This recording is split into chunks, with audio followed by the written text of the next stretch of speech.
محدثاتها وإن كل محدثة بدعة وكل بدعة ضلالة وكل ضلالة في النار.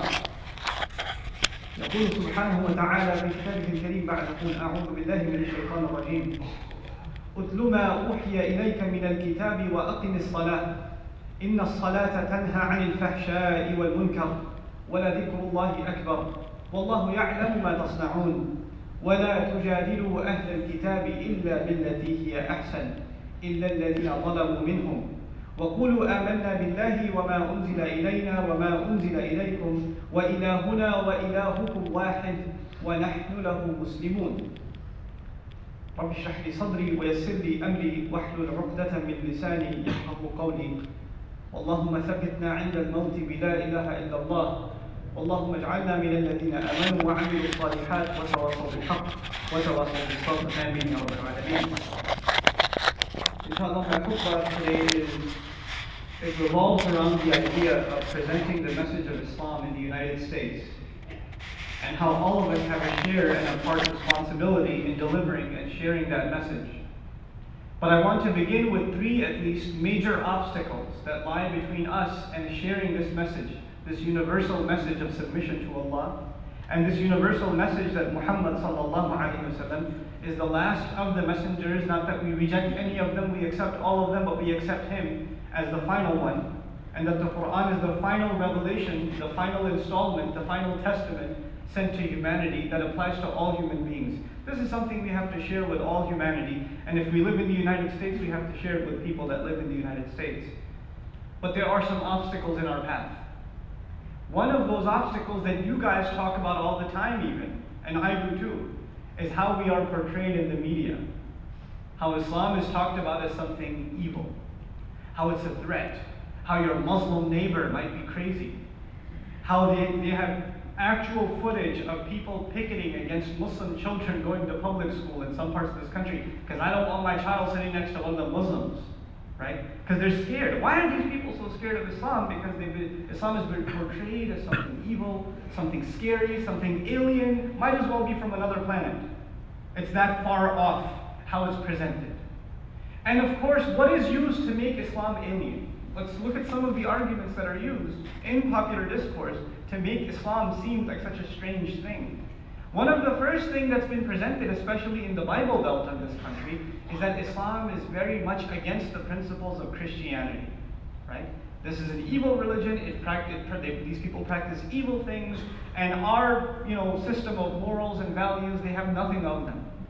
Which in and of itself is a very hollow claim. You see, if you've ever made da'wah to a Christian, you will know that if you make da'wah to them on the front of morality, that we are against shamelessness, we are against abuse, we're against this and that, they'll agree with you 100%. Our major problem with their theology is actually not with their morality, it's with their theology, with their belief system. So if you talk to him about Jesus, he'll run out of arguments. And then he'll have to go to something else. So this in and of itself is a myth. And much of the things, some of the things that are considered, so controversial, like the women having to cover. They'll have entire documentaries made on the veil of the woman, right? Does the Old Testament not talk about women veiling? The Talmud, the Jewish text, even says if a woman so much as shows her pinky, this short finger, then this is tantamount to her exposing her entire body. That's how shameless it is. That's the Talmud. That's not even Islamic text, but nobody turns to the Jewish tradition and says, how barbaric, how backward. Nothing. There, even as far as today on the news, I was listening, and there was a commentator, a supposedly neutral commentator, even saying, how are we supposed to deal with these people in business when we have the perception that they oppress their women, and these husbands, they oppress their wives, and that's just part of their religion. SubhanAllah. And we're living in times where, by the way, the abuse of women is a reality in the world. It's a reality in the world, not only in the Muslim world, but in the non-Muslim world also. But you have societies even in the world today, like the elite of Japanese culture, for example, where the wife doesn't eat food unless the husband has finished eating, and she has to stand behind him while he's eating food. She has to stand behind. When he's done, she eats the leftovers. That's part of Japanese elite culture even today. Nobody comments on that. And by the way, this was asked to Imam Malik rahimahullah. Somebody came to Imam Malik rahimahullah and said, what if is it okay for my wife to wait for me after I finish eating, then she eats? And he said, ذَلِكَ فِعْلُ الْجَبَابِرَةِ. This is the act of tiredness. We don't do this. Right? We protect the rights of our women. SubhanAllah. So this is the first essential problem, popular discourse, and how it's been framed, how we've been made to look like something alien and something apart. And this is actually a part of selective amnesia. We don't look at Islamic world history. The two civilizations are very much connected. And this idea of, this clash between two civilizations, and they have nothing in common whatsoever, this is absolute nonsense. Some of the greatest universities of the Christian and Jewish tradition were actually established in the Muslim world under Muslim rule. We don't know this because we don't know that part of history. We only know the part of history that the radio commentator or the newscaster wants to tell us. The part that will inflict or incite conflict, that's the part that they want to highlight. So this is the first problem, popular discourse. How do we engage in that discourse? Here's the second problem. The second problem is our ignorance, the ignorance of the Muslims. I was listening to a Baptist minister on the radio who's talking to other Baptists. He's teaching them how to preach to Muslims. He's teaching them how to preach to Muslims. If you have a Muslim coworker, if you have a Muslim business partner, if you have a Muslim student, etc., how do you bring them to Christianity? He's training the people on the radio on how to talk to Muslims. And they have supposedly a Quran expert, a Christian Quran expert on the radio going off explaining how they have to deal with Muslims, what they consider shirk and haram, and he knows all these terminologies. Right? And he's talking about the Quran, and it sounds like he knows what he's talking about, and the reality is he's misquoting, misusing what the Quran says, completely off from the translation of the Quran. But you know what the sad thing is? The vast majority of even Muslims, if they are listening to this guy, they won't know the difference. They'll actually think that's in the Quran. What's the biggest weapon some of these people have? In causing confusion and spreading lies about Islam itself, it is the ignorance of the Muslims themselves. We don't even know what Islam says. How are we going to tell somebody else? It's a fair question to ask. If something's being misrepresented about Islam, these ministers, they know more places from the Quran to quote to you than you probably even read. And that's a serious problem. We don't know even what we stand for, what our civilization is, what our sacred text says. So this is the second problem. The first problem is popular discourse. The second problem is our own ignorance. But the third problem is the real problem. These two are minor issues. These can be solved. Education can be removed through, or ignorance can be removed through education. It's not impossible, right? Popular discourse can be changed once we start engaging ourselves. It can be changed. But the real problem is the behavior of the Muslims. The behavior of the Muslims. That is the biggest obstacle to giving the message of Islam to anybody else. It's the biggest obstacle. Let me tell you why. You know how you ever heard the expression actions speak louder than words? Right? So if somebody comes up to the Muslim and says, you people oppress women. You people oppress, your religion teaches you to oppress women. We say, no, it doesn't. It actually protects the rights of women. Look at these ayat, look at these ahadith, look at the practice of the Messenger sallallahu alaihi wasallam. How can you tell me that in a society where every 2.5 minutes a rape takes place, you're telling us that we've abused the rights of women? Look at this incredible practice and honoring of women in society and how it completely transformed how the Arabs were. And the non-Muslim can point and say, look at the Muslim world. How many cases of spousal abuse? How many cases? How many cases of spousal abuse in this country? How many cases of spousal abuse, husbands abusing their wives, Muslims, in Arabic? How many cases in Jewish? We ourselves are the ultimate anti-da'wah. Our behavior. The Muslim, we protect, our sacred text calls for honesty, dealing with people with truth. قُولُوا قَوْلًا سَدِيدًا في سورة الأحزاب. Speak straightforward. Speak in an upright fashion. And yet, one of the worst business decisions you can make nowadays is become a business partner with another Muslim.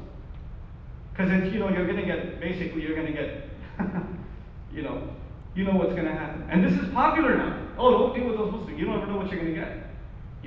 They're going to swindle you, they're going to undercut you, and they're going to look all religious on the outside, but they will, basically con you out of all your money. That's the popular impression. But how did it get to that point? Our own behavior. So our text, our Quran and Sunnah are so beautiful, and our behavior is so ugly. It's so ugly But what do people see? People don't see the Quran and Sunnah. What do they see? They see us. They see our behavior. And when they see us, they're not going to care what their book says. They probably got all this from their book. That's what they assume. So they blame our religion based on our shortcomings. And you know what? As much as we complain about that, as much as we can say, no, don't judge Muslims, judge Islam, in the end, until Muslims change their behavior, until we represent what our book and the Quran and the Sunnah says, until then we can't really spread this message. We cannot really spread this message. Wallahi, I know brothers that took Shahada. They accepted Islam by looking up Islam in the public library. But when they came to the masjid, they thanked Allah and said, thank Allah, I did not meet these people first. Thank Allah, I learned Islam first. Because if I met these people first, I wouldn't even have learned about Islam.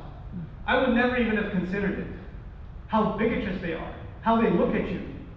The way they behave towards you. The way they fight with each other in the house of Allah.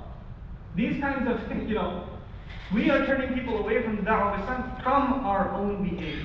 From our own behavior. So here's the thing. The vast majority of Muslims, they're not doing Dawah at all.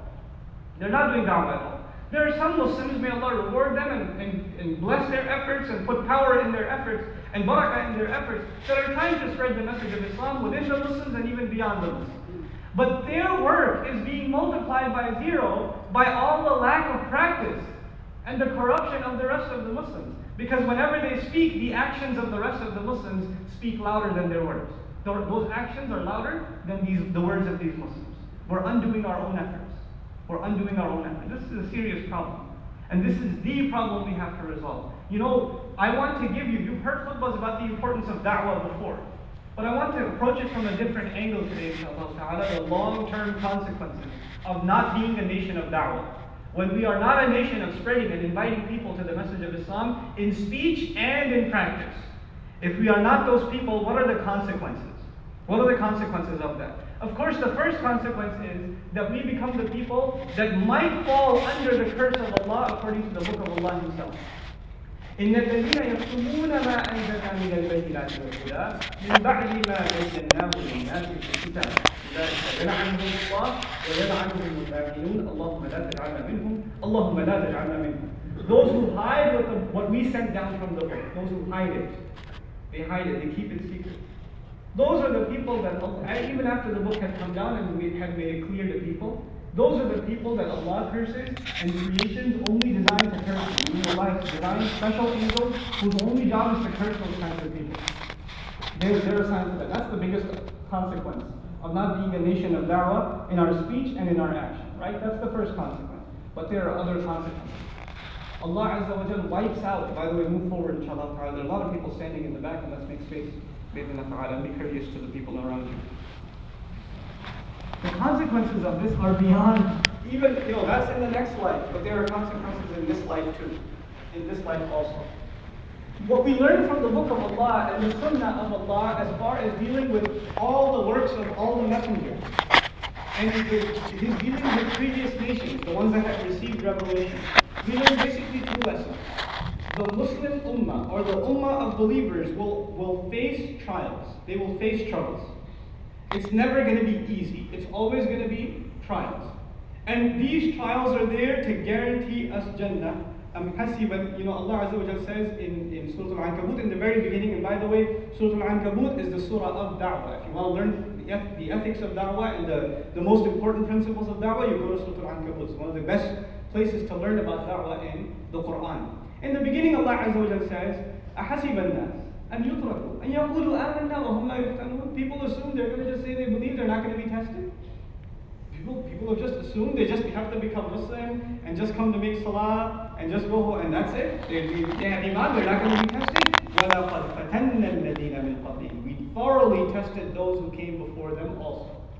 These ayat came down when Khabbab bin al-Arab radiallahu anhu paid a price for making da'wah to Islam. Not just accepting Islam, calling people to Islam. The Quraysh, they took this companion of the Prophet sallallahu alayhi wasallam, they took this companion, they put him on burning coal until his back, the skin on his back melted and was peeled off. And in this horrid state, he came to the Prophet sallallahu alayhi wasallam and said, if we are the people of truth, why is this happening to us? How can we deserve this if we are the people of the truth? And the messenger told him, you are rushing. There are people that came before you that were sawed in half, or buried into the ground alive, because of La ilaha illallah. So you're rushing to judgment. Don't rush to it. And then the ayat came down. You think you're just going to get Jannah just like that? Imagine what he went through, and Allah said, that's not even that. You haven't really paid yet. We have to be mentally prepared for trials. When we engage in the work of da'wah, we have to be mentally prepared for trials. Now, in this surah, when Allah gave this passage about how to make da'wah and be patient and struggle, then He mentioned a number of prophets. I'm only going to mention the immediate two prophets that are mentioned right after. Immediately after this passage, Allah starts talking about Nuh alayhi salam. And immediately after that, He starts talking about Ibrahim alayhi salam. What's the significance of first talking about da'wah, then talking about Nuh alayhi salam, and then Ibrahim alayhi salam, immediately after that? You see, Nuh alayhi salam, if you know nothing else, you know it's relentless da'wah. It's non-stop da'wah. It is consistent, untiring, unflinching calling to Islam for 950 years continuously. So what is this teaching us fundamentally? That this work is not something that can be done over a month or a year or a seminar. It's something that has to be a constant effort of the Muslim.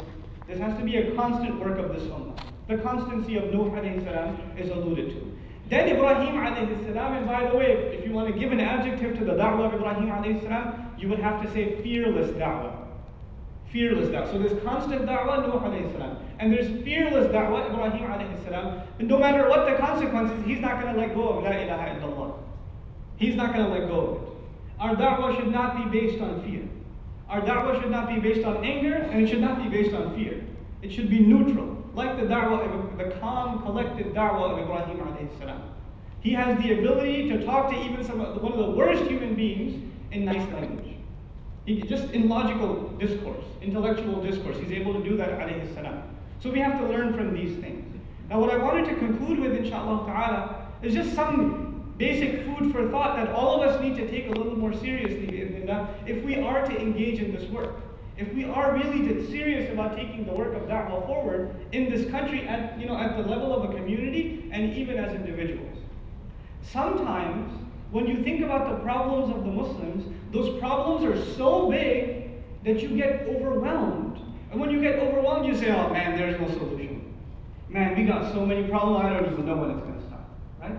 That's usually our attitude. Sometimes this becomes casual, entertaining conversation over dinner. Man, we got so many problems. Our rulers are so corrupt. The media hates us. They send that and the other. We make a list of all the problems we have. It's like our, the non-Muslims have Alcoholics Anonymous and their therapy sessions. We have Chai Anonymous, right? We sit over Chai and we discuss the problems of the Muslims and we do nothing about them, right? We say it's too big a problem for us to fix. Now, how do we change that attitude? First of all, Allah Azza wa Jalla does not demand from me or you to change the whole world. What does He demand from us? To change ourselves. That's what He demands from us. إِنَّ اللَّهَ لَا يُغَيِّرُ مَا بِقَوْمٍ حَتَّى يُغَيِّرُ مَا بِأَنفُسِهِمْ. It is no doubt that Allah is not the one to change what is afflicting a nation until they change what is in their own selves. Right? Not even Him, بِأَنفُسِهِمْ, within their own selves, at the individual level. What am I doing wrong? How am I misrepresenting Islam in the way I deal with my wife, with my neighbor, with my co-workers, with the people that drive by me on the highway? How am I misrepresenting Islam being a Muslim? You could change that much. Instead of complaining, complain about yourself. Start with that. The second thing I said, the biggest problem was our behavior. So let's start changing our behavior, right? The second problem above that was our ignorance. So we need to address that too. We need to become students of this deen. We need to start asking more and more questions. We need to start to learn more and more and more. We need to connect with people that know better than we do, so we can call them or email them or visit them and learn from them. It's not necessary that you join a madrasa or you become a muhaddith or a mufti, etc., to represent the basics of Islam. But it is important that you're connected with somebody who has knowledge. If you at least have some contact with somebody who has knowledge, when something comes up, you can ask them, you can learn about it, right? And my advice would be to have someone like that who's actually a living person, not someone behind the screen with a screen name and you have no idea what you're getting, what knowledge you're getting online, right? It may or may not be valid. So if you have a person like, the imams of our community, subhanAllah, they're a wonderful resource for that. We need to put them to work. We need to be going to them and asking them these sorts of questions. This is our second issue. As for the first concern, this idea of Muslims being portrayed in the West, we need to be a little bit more, a little stronger at the local level. Don't worry about what's happening in the United States, worry about what's happening in your town. We should have, the sisters should have a women's program at the public library. Women in Islam. Or the veil of the Muslim woman. It was a controversial topic. And invite the non-Muslim women of the community and let the Muslim women speak to the non-Muslim women about what they stand for and how much confidence they have. When that girl, you may or may not have heard, that girl who ran away from her house in Columbus, Ohio, she converted to Christianity, and she accused her father of trying to kill her and all of that, which is all a lie. I met the father. That's all a lie. It's bogus. And they weren't even a religious family. She was a cheerleader before she ran away. So what's he gonna, he should have killed her for that, right? If anything, if he's crazy. But he didn't. He didn't say anything. So this is all bogus. That's all bogus. But anyway, you know who the best people are to respond to that? What about these Muslim girls that are being oppressed in their homes? The best people to respond are Muslim teenage girls themselves. Why don't they speak? Write an article for the local paper and say, what are you guys talking about? We have it better than anybody else. Right? We have to speak up. We have to represent this deen. We have to stand up and say this. You can't say this about us. This is not who we are. And we, instead of constantly running after all the allegations they make against us and say, no, we're not this. We don't oppress women. We don't hate you. We don't want to kill everyone. We're not strapping any explosives when we go to the mall, etc., etc. Instead of constantly answering their allegations and constantly telling people what Islam is not, we need to start telling people what Islam is. They're constantly making us tell them what Islam is not. But this will not stop until we tell people what Islam is. We need to tell them. And instead of them criticizing us, if you learn something from the da'wah of the prophets, they look at the greatest evils of their society and they criticize those evils. They don't just talk about Iman in the Akhirah and just Tawheed. No, they go beyond that too. Lut alayhi salam says, you people are committing shamelessness. He goes after their shameless behavior. Shu'aib alayhi salam goes after the corrupt business practices of his people. If there's a corruption in the society, who's supposed to stand for it? It is the Muslims. So what we need to be recognized as, if we were really doing da'wah, you know how people would see us? People would see us, these people don't care what happens to them, they stand up for justice. Anybody who's oppressed, the Muslims stand up for them. They're not a lobby for their own selves, they are a lobby for the people, for justice, for equal rights. And then whenever there's a violation, somebody's integrity is being questioned, somebody's rights are being usurped, the Muslim stands up. And this is the sunnah of our Messenger, sallallahu alayhi wa sallam. Look, I'll leave you with one example just to think about how we need to rethink how we make da'wah in this country. Just to rethink it. There was I told you Khabbab bin Arat. Before this, even when you're little, you heard the story of Yasir radiallahu anhu, right? And his wife, and his child, how they were executed basically for saying La ilaha illallah. When the messenger saw this happen in front of his own eyes, sallallahu alayhi wa sallam, what did he say? Did he have was there any sort of a protest? Any picket fence? Any yelling and screaming, stop the killing of the Muslims? Any standing in front of the United Nations and protesting and screaming? Nothing. What did he say to them? He said, have patience. Isbiru ya Yasir.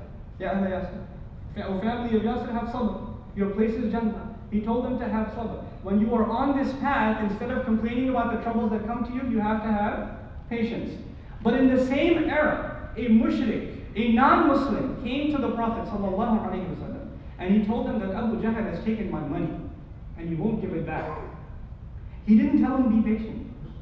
He didn't. To the Muslim, he said, be patient. To the non-Muslim, he grabbed him by the hand, took him to Abu Jahl and said, you better give him his money back. SubhanAllah. So we are putting ourselves in sacrifice for the justice to be served for others, not for ourselves first, for others first. This is why Allah says, "Kuntum khayra ummatin ukhrijat," not minan nas, but linnas. You are the best of nations derived not from the people, but for the people. Allah says you are the best nation chosen, not from the people, but for the people. We are here to serve. What Allah's religion has to offer is a service to humanity. Allah came to remove the shackles of oppression that are oppressing the people around us. Also, our attitude needs to change. We have to become a little more confident. We have to stop being so defensive all the time. We're not this and we're not this and we're not that. Let's start learning what we are and sharing what we are with our friends and neighbors first. And again, I reiterate, and I'm done. None of this sharing of Islam will be of any benefit to anyone until we see a change in our behavior, until we see a change in our attitude. May Allah Azza wa Jal make us capable of changing our behavior. May Allah Azza wa Jal make us better Muslims because of this blessed month of Ramadan. May Allah Azza wa Jal keep us away from the evil things that we have left before this month started and make us abandon them for the rest of our lives. May Allah Azza wa Jal make us truly capable of tawbah to Him. May Allah make us an ummah that stands up for the message of La ilaha illallah Muhammadur Rasulullah. May Allah Azza wa Jal make us, our children, our families versed, very knowledgeable in the book of Allah and the sunnah of His messenger, and make them capable with confidence of sharing its message with friends and neighbors alike. Barakallahu li wa lakum fil Qur'an al-Hakim wa nafa'ni wa iyyakum bil ayat wa dhikr.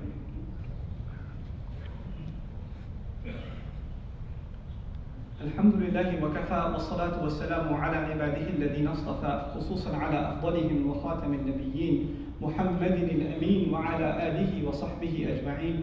يقول الله عز وجل في كتابه الكريم بعد أعوذ بالله من الشيطان الرجيم إن الله وملائكته يصلون على النبي يا أيها الذين آمنوا صلوا عليه وسلموا تسليما اللهم صل على محمد وعلى آل محمد كما صليت على إبراهيم وعلى آل إبراهيم في العالمين إنك حميد مجيد اللهم بارك على محمد وعلى آل محمد كما باركت على إبراهيم وعلى آل إبراهيم في العالمين إنك حميد مجيد. عباد الله رحمكم الله اتقوا الله إن الله يأمر بالعدل والإحسان وإيتاء ذي القربى وينهى عن الفحشاء والمنكر ولذكر الله أكبر والله يعلم ما تصنعون. أقم الصلاة إن الصلاة كانت على